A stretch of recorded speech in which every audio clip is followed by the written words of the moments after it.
Hello friends, आज order आहे आपल्याला सॉन्ग शूटची आणि सोबत आहे साक्षी. लोकेशन आहे अलिबाग. वसईवरून पनवेलला जाणारी ट्रेन थोडक्या करता आम्हाला चुकली म्हणून पुन्हा लोकल पकडून वाया दादर आम्ही पोहोचलो डोंबिवलीला. इथे ज्यूस पिऊया आणि पुढच्या प्रवासाला सुरुवात करूया. रात्री 8 वाजता आपण पोहोचलो आहोत लोकेशनला आणि इथे टीमचं डिस्कशन चालू आहे. जेवण करून घेऊया आणि आता लगेच मेकअपला सुरुवात करूया. ही आहे साडी आणि ही आहे सुची. हिला तर तुम्ही ओळखत असतीलच. ब्लाऊजची स्लीव्ज लांब होते पण जुगाड करून आपण त्याला शॉर्ट केला आहे आणि इथे सुची रेडी झाली आहे. लगेच शूटला सुद्धा सुरुवात झालेली आहे. आपण मेडिसिन घेऊन झोपून जाऊया कारण तब्येत बरी नाहीये.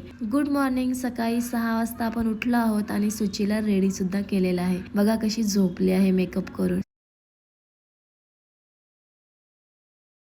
अर्ध शूट झालं आहे आणि आता आपण यांना टचअप देऊया. आउटडोर शूट असल्यामुळे आम्ही गाडीलाच आमचा स्टुडिओ बनवला आहे. त्याचबरोबर साक्षीला सुद्धा टचअप दिलेला आहे आणि इथे शूट चालू झालेला आहे. हे लव्ह सॉन्ग आहे आणि हे सॉन्ग तुम्हाला सागर नवले म्युझिक युट्यूब चॅनलला बघायला मिळणार आहे. ही आहे मी आणि हे आहेत सॉन्गचे सिंगर आणि त्याचबरोबर ही आहे सुचीची सिस्टर. सॉन्गचा लास्ट पार्ट इथे शूट होत आहे आणि अशा प्रकारे सॉन्गचं शूट संपलेलं आहे. सर्वांनी शूट संपल्यानंतर खूप एन्जॉय केला, नाचले आणि मग आता आपण निघालो घरी. भेटूया नेक्स्ट ब्लॉग मध्ये. Stay tune. Bye bye.